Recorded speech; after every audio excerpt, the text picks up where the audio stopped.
ينادي فؤادي بليل السكون بدمع العيون براجع الصدى لك الحمد إني حزين. رابعہ بصری رحمت اللہ علیہ کو دنیا سے گئے ہوئے 1200 سال ہو چکے ہیں، لیکن ان کا نام آج بھی زندہ ہے، رابعہ بصری۔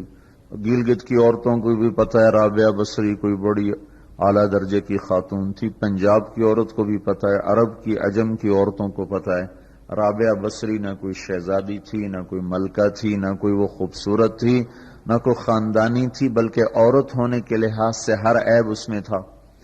خاندان اچھا ہونا چاہیے تو وہ غلام تھیں، باندی تھی۔ شکل اچھی ہونی چاہیے تو وہ بدصورت تھیں، کالی تھی۔ پھر چلو شکل بہ کیسی ہو، خاندان کیسا، اولاد کے قابل تو ہو۔ رابعہ بصری اولاد کے قابل بھی نہیں تھی، بانج اس کو کہتے ہیں، جو عورت اولاد کے قابل نہ ہو اس کو اردو میں بانج کہتے ہیں، عربی میں عقیم کہتے ہیں۔ آپ کی زبان میں بھی کچھ کہتے ہوں گے، ہیں؟ شونی تھی۔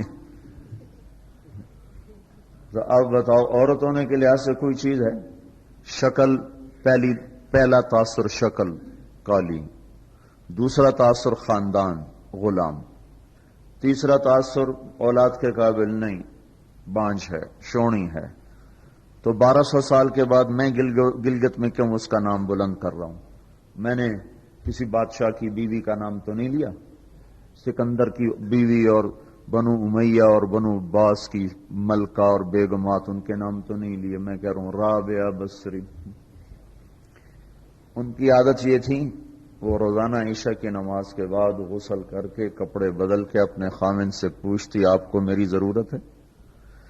اگر وہ کہتے کوئی نہیں ہے تو پھر پوچھتی مجھے اجازت ہے؟ وہ کہتے اجازت ہے تو پھر مصلے پہ کھڑی ہو جاتی ہے اور فجر کی نماز تک مصلے پر کھڑی رہتی ہے۔ ان کا خامن جلدی فوت ہو گیا، جوانی میں ہی بیوہ ہو گئی۔ تو حسن بصری بصرہ کے امام، کیا سارے مسلمانوں کے امام تھے، وہ خود آئے، خود چل کے آئے کہ میں آپ سے شادی کرنا چاہتا ہوں۔ وہ کوئی شادی کا شوق نہیں تھا ان کو، وہ تو اولاد کے قابل نہیں، شکل صرف ان کی نیکی اور ان کا جو اللہ سے تعلق تھا، ان کو یہ لالچ ہوا کہ یہ میری بیوی ہو جائے تو اس کی تو فعل شاید میری بخشش ہو جائے۔ تو ان کے پاس آئے، کہنے لگے رابعہ میں آپ سے شادی کرنا چاہتا ہوں، خود پیغام لے کر آئے۔ تو انہوں نے فرمایا میری 4 باتوں کا جواب دے دو تو میں شادی کر لیتا۔ کہنے لگے کیا؟ کہ یہ بتاؤ میں جنتی ہوں کہ دوزخی ہوں؟ کہنے لگے یہ تو میں کچھ نہیں کہہ سکتا۔ اچھا یہ بتاؤ جب اللہ تعالیٰ قیامت میں اعمال نامے اڑائے گا، کسی کے سیدھے ہاتھ میں آئے گا، کسی کے الٹے ہاتھ میں آئے گا، میرے سیدھے ہاتھ میں آئے گا کہ الٹے ہاتھ میں آئے گا؟ کہنے لگے یہ بھی کچھ نہیں بتا سکتا۔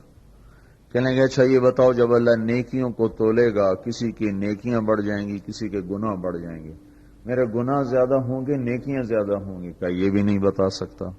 کہ اچھا یہ بتاؤ جب لوگ پل صراط سے گزریں گے، کوئی پار نکل جائیں گے، کوئی نیچے گر جائیں گے، تو میں پار نکلوں گی کہ دوزخ میں گروں گی؟ کہنے لگے یہ بھی میں نہیں بتا سکتا۔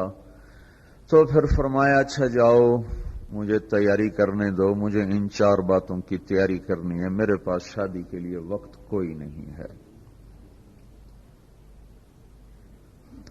ایک دن اٹھی، سالن پکانے کے لیے سالن ہانڈی، دیکھا تو پیاز کوئی نہیں، اب پیاز کاٹ کے ہانڈی میں ڈالا جاتا ہے۔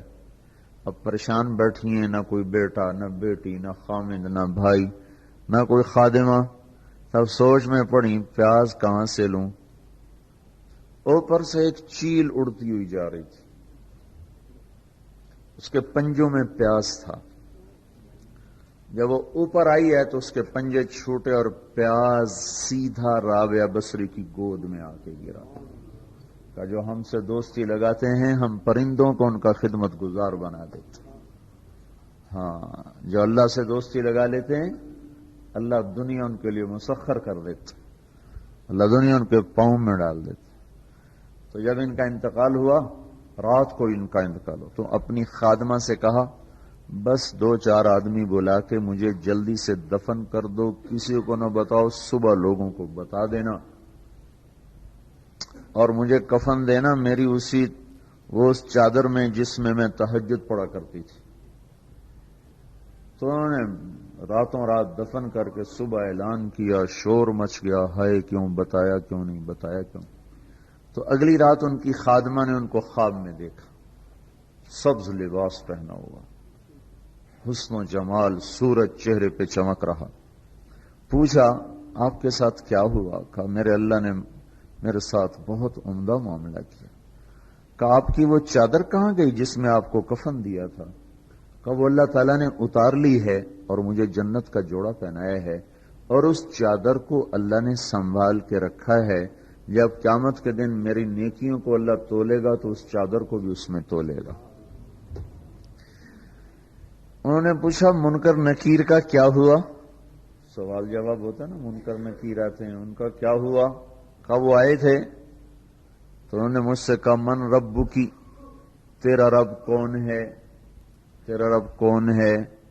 تو میں نے منکر نکیر سے کہا جس اللہ کو 40 سال نہیں بھلایا اس کو 4 ہاتھ زمین کے نیچے آ کر میں بھول جاؤں گی۔ یہ نہیں کہا ربی اللہ ہے، بلکہ ان کو یوں کہا کہ جس رب کو 40 سال میں نہ بھلا سکی اس کو 4 ہاتھ زمین کے نیچے آ کر میں بھول جاؤں گی۔ تو منکر نکیر نے کہا اس کا آگے کیا حساب لینا، چلو بھائی واپس چلو، چلو بھائی واپس چلو۔ یہ بات آپ نے حضرت عمر سے فرمائی تھی، عمر وہ کیا دن ہوگا جب تو قبر میں ہوگا اور منکر نکیر آئیں گے زمین کو چیرتے ہوئے، اور ان کے ہاتھ میں ہتھوڑا ہوگا، ساری دنیا کے انسان جن اٹھانا چاہیں تو اٹھا نہیں سکیں گے، اور ان کی آواز میں بجلی کی کڑک ہوگی، اور وہ زمین کو چیرتے ہوئے آئیں گے، ان کے دانت لمبے ہوں گے، تو وہ آ کر تم سے سوال کریں گے من ربک ما دینک من نبیک۔ تو حضرت عمر کہنے لگے یا رسول اللہ میرے ہوش ٹھیک ہوں گے، جیسے میں اب بیٹھا ہوں میں ایسے ہوں گا؟ تو ہمارے نبی نے فرمایا ہاں تو ایسے ہی ہوگا جیسے تو اب بیٹھا ہوا ہے۔ تو کہنے لگے پھر میں اچھی طرح ان سے نمٹ لوں گا۔ تو جبریل آئے کہنے لگے یا رسول اللہ ہم دیکھ رہے ہیں آگے کہ عمر کو جب قبر میں ڈالا جائے گا اور آ کر منکر نکیر ان سے سوال کریں کہ من ربک، تو یہ کہیں گے ربی اللہ فمن ربکما، میرا رب تو اللہ ہے، تم بتاؤ تمہارا رب کون ہے؟ میرا دین تو اسلام ہے، تم بتاؤ تمہارا دین کیا ہے؟ تو وہ منکر نکیر کہیں گے عجیب بات ہے، ہم تمہارا حساب لینے آئے کہ تم ہمارا حساب